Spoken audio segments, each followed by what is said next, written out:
Hello guys, welcome to my YouTube channel. তো আজকে কথা হবে জি5-এর একটা নতুন ওয়েব সিরিজ বেরিয়েছে পাশ বালিশ নিয়ে। তো সিরিজটা মোটামুটি 1.5 সপ্তাহ আগে বেরিয়েছে, আমার দেখাও হয়ে গেছিলো, বাট রিভিউ করার টাইম হচ্ছিল না, তার জন্য আমি দুঃখিত।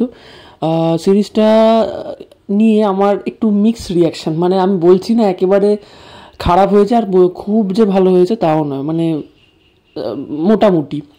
তো এই সিরিজের সবচেয়ে ভালো দিক যেটা, সেটা হচ্ছে এই সিরিজটার যে গানটা, রঙ্গিলারে এই সিরিজটার গানটা যে কতবার আমি লুপে চালিয়ে শুনেছি, মানে অসাধারণ গানটা, স্নিগ্ধজিৎ ভৌমিক আর ওদিকে অনন্যা চক্রবর্তীর গলায় অসাধারণ গানটা। এখানে সিরিজে মেনলি মেল ভার্সনটা ইউজ করা হয়েছে। তো আর গানটার যে মুডটা ক্রিয়েট করা হয়েছে সিরিজে অসাধারণ। আর মানে যখন গানটা এমনি বেরিয়েছিল, জাস্ট মিউজিক ভিডিও যেটা হিসেবে বেরিয়েছিল ইউটিউবে, সেটাও কিন্তু দারুণ ছিল। তো সেই হিসেবে গানটা এখানকার সবচেয়ে ভালো লেগেছে গানটা। আর তার সাথে যে মুডটা, বিশেষ করে সুহূত্র আর ঈশার যে কেমিস্ট্রিটা গানের সাথে বেশ ভালো যায় আর কি। এর আগে যখন ইন্দু সিরিজটা বেরিয়েছিল তখনই ভেবেছিলাম যে সুহূত্র আর ঈশাকে কিন্তু খারাপ লাগবে না অ্যাজ আ পেয়ার। তো সেই তার কয়েকদিন পরেই দেখলাম এই পাশ বালিশের অ্যানাউন্সমেন্ট হয়েছে। তো খুব খারাপ লাগছে না, যে জুটিটা বেশ ভালোই লাগছে। আমি চাই আরও কাজ করুক ওরা দুজন। সুহূত্রর অভিনয় নিয়ে যদি কথা বলি, ও কিন্তু দিন দিন বেশ ভালো ইভলভ করছে। হ্যাঁ, ডাকঘরের মতো অতটা ভালো হয়তো লাগছে না, বাট এখানে যে ক্যারেক্টারটাও করতে চেয়েছে, যে মানে যে ক্যারেক্টারটাকে দেওয়া হয়েছে, একটু চাইল্ডিশ ব্যাপার থাকবে, সাথে একটু হালকা, মানে যেহেতু ছোটোবেলার একটা ট্রমা আছে, ছোটোবেলার একটা হিস্ট্রি আছে, সেই হিসেবে একটা মাথার একটা হালকা গণ্ডগোল, একটা ব্যারাম থাকবে, সেইটাকে কিন্তু ভালোভাবে ফুটিয়ে তুলেছে। কিন্তু কিছু জায়গায় একটু মনে হয় ওভার অ্যাক্টিং লাগে কিছু কিছু জায়গায়, বাট ম্যাক্সিমামটা কিন্তু সে ভালো কাজ করেছে। আর এই গল্পের শেষে সুন্দর একটা টুইস্ট আছে, যেটা মানে আমিও ঠিক আন্দাজ করতে পারিনি। খুব সুন্দর টুইস্টটা, হঠাৎ করে এই টুইস্টটা আসে একদম শেষের দিকে, মানে লাস্টের আগের এপিসোডে। তো সেই টুইস্টটা বেশ ভালো, যেটা আস্তে আস্তে ছোটোবেলাটাকে পুরো ক্লিয়ার করে দেয়। ছোটোবেলার যে গল্পটা এখানে, মানে প্যারালালি পুরো গল্পের সাথে গল্প যেভাবে এগোয়, সাথে প্যারালালি ছোটোবেলার গল্পটাও এগোয়, সেটাও খুব সুন্দর লাগে ফ্ল্যাশব্যাকে। আর ছোটোবেলার গল্পটার জন্যই কিন্তু সিরিজটা এতটা কানেক্টিং হয় দর্শকের কাছে। তো এর গল্পটা হচ্ছে, ছোটো করে যদি বলি, মেনলি একজন পলিটিক্যাল নেতা আর একজন গ্রামের অধিবাসীর নেতার ছেলে, মানে একটা গ্রাম পাহাড়ের দিকের, যেখানে হচ্ছে এরকম আদিবাসীরা থাকে। তো আদিবাসীর নেতার ছেলে আর পলিটিক্যাল একজন নেতা, তার মধ্যে একটা ক্ল্যাশ হয় রাজনৈতিক বর্ণবিদ্বেষ এই সমস্ত বিষয় নিয়ে।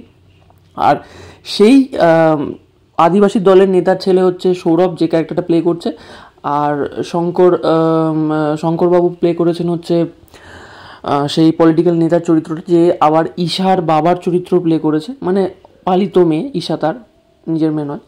তো তাদের মধ্যে একটা ক্ল্যাশ হয়, তার মাঝখানে কিভাবে এই জোড়া, এই পেয়ারটা পড়ে যায়, কাপেলটা পড়ে যায়, সুহূত্র ঈশা, বা তার কী করে সেখান থেকে রেস্কিউ হয়, সেই নিয়েই গল্পটা।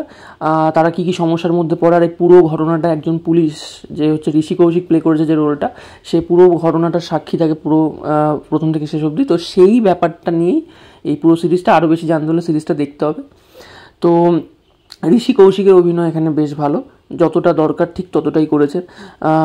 শঙ্করবাবুর অভিনয় ভালো একদম। মানে এখানে একটা জিনিস খারাপ লাগলো, যেটা সিরিজটায় যেভাবে, মানে সিরিজটার পোস্টার বলুক বা সিরিজটার যে ট্রেলার ডিজাইন করা হয়েছে বা টিজারটা ডিজাইন করা হয়েছিল, তাতে যেটা মনে হয়েছিল যে সৌরভ এখানে একটা দুর্ধর্ষ ভিলেনের রোল প্লে করছে তাদের ভালোবাসার মধ্যেখানে, মানে সুহূত্র আর ঈশার ভালোবাসার মধ্যেখানে, কিন্তু সেরকম কিন্তু আদতেও নয়। এখানে মানে ভিলেনের রোলটা বলা যায় পুরোপুরি অন্য একজন প্লে করছে, যেটাও আমি বলতে চাইছি না, পরে সিরিজটা দেখলেই বোঝা যাবে।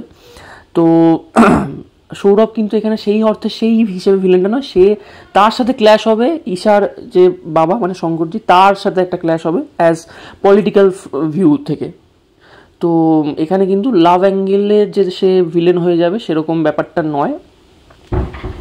এছাড়া এখানে সুহূত্র কিছু কমিক সিন আছে, বেশ ভালো হাসির সিন, ওগুলো হাসি লাগে। মানে তার দুই পোষ্যর মধ্যে সে ভালোবাসা করানোর চেষ্টা করে, সেটা হচ্ছে একটা কুকুর, একটা মোরগ। তাদের নামগুলো খুব সুন্দর, চুমকি আর রাখাল।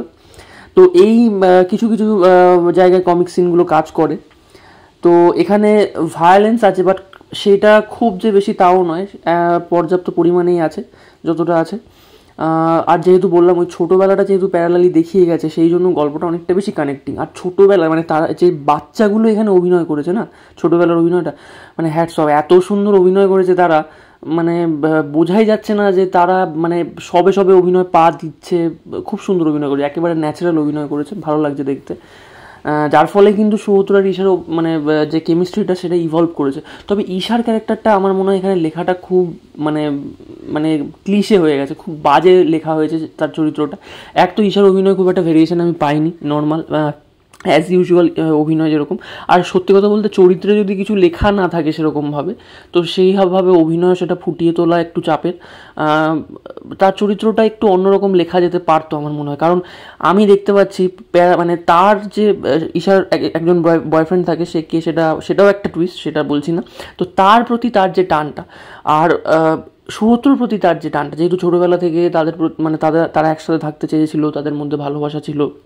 ছোটোবেলা তো সেই ইয়েতে ভালোবাসা থাকে না, বাট তারা যে একসাথে থাকতে চাওয়া, তারা একসাথে থাকতো, তাদের যে টানটা, সেটা কোথাও গিয়ে বড় হয়ে যখন সে জানতে পারছে, তারপরেও আমি মানে যখন সে জানতে পারছে যে সুহূত মানে চাঁদুই সেই ছেলেটা, ছোটোবেলার সেই ছেলেটা, তার সেই বন্ধুটা, তখনও কিন্তু সেই কানেকশানটা আমি ফিল করতে পারি না। মানে তখনও যেন সে একটা দোটানায় ভুগছে বা একটা ওরকম, সেটা আমার ঠিক ভালো লাগে না, মনে হয় ক্যারেক্টার সাথে যাচ্ছে না। সেইখানে যদি হ্যাঁ একদম শেষে গিয়ে সে যখন তার খুব কাছের একজন মানুষের কাছ থেকে, যে এতদিন তাকে খুব শ্রদ্ধা করতো, তার কাছ থেকে যখন ফাইনাল আঘাতটা পায়, তখন সে পুরোপুরি ঘুরে যায় একদম শেষে, সেটা শেষ ক্লাইম্যাক্সে আছে, সেটাও বলছি না। তো সেই জিনিসটা আমার মনে হয় সেই জিনিসটার আগে যদি ব্যাপারটা ঘুরতো আরও বেশি কানেক্টিং হতো, ঈশার ক্যারেক্টারটা আরও ভালো যেত আর কি। তো সেটা হয়নি, একদম শেষে গিয়ে ঈশা ফিল করে, টানটা ফিল করে চাঁদু যে তাকে কতটা চায় বা কতটা ভালোবাসে, তার সাথে থাকতে চায়, তার জন্য সে এত কিছু করেছে, সেই ব্যাপারটা সে একদম শেষে গিয়ে ফিল করে। এটা যখন সে জানলো, আমার মনে হয় তখনই যদি আস্তে আস্তে ফিল করতে পারতো, ওটা বেটার হতো আর একটু। আর মোটামুটি এখানকার গানের কথা তো বললাম, গানটা সবচেয়ে অসাধারণ, আর গানের মুডটা খুব সুন্দর। এখানে অ্যাকশন সিনগুলো ভালো, কিছু কিছু সিরিজটাকে একদম পুরো খুব প্রিমিয়াম লুক দিয়েছে, একটা মানে খুব যত্ন করে বানানো হয়েছে, বোঝা যায়। সৌরভ দাসের পারফরমেন্স অ্যাজ ইউজুয়াল, আমার সৌরভ দাসের পারফরমেন্স আগে প্রচণ্ড ভালো লাগে, মানে তার জন্য পার্টিকুলার কিছু ক্যারেক্টার যেমন মন্টু পাইলট বা পাঁচফোড়নের যে কিছু কিছু ক্যারেক্টার, তার জন্য ওই ক্যারেক্টারগুলো পারফেক্ট লাগতো আমার। এইখানের যে ক্যারেক্টারগুলো মনে হয় যে ওখান থেকেই এটাকে জাস্ট টেনে আনা হয়েছে, এমন কিছু ভেরিয়েশন কিন্তু পাওয়া যায় না এখানে।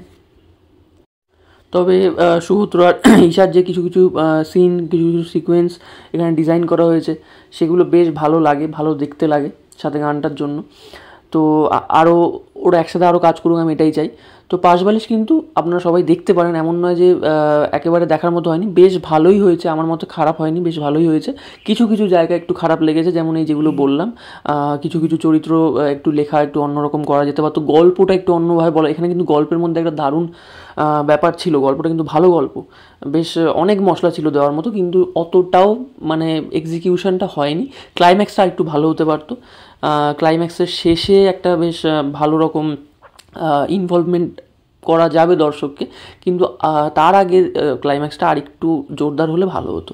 তো এই ছিল আমার রিভিউ, সবাই গিয়ে একবার দেখুন পাশবালিশ, আমার মনে হয় বেশ ভালো লাগবে। আমার খুব একটা খারাপ লাগেনি, ভালোই লেগেছে, করুক মুরমুর কাজ।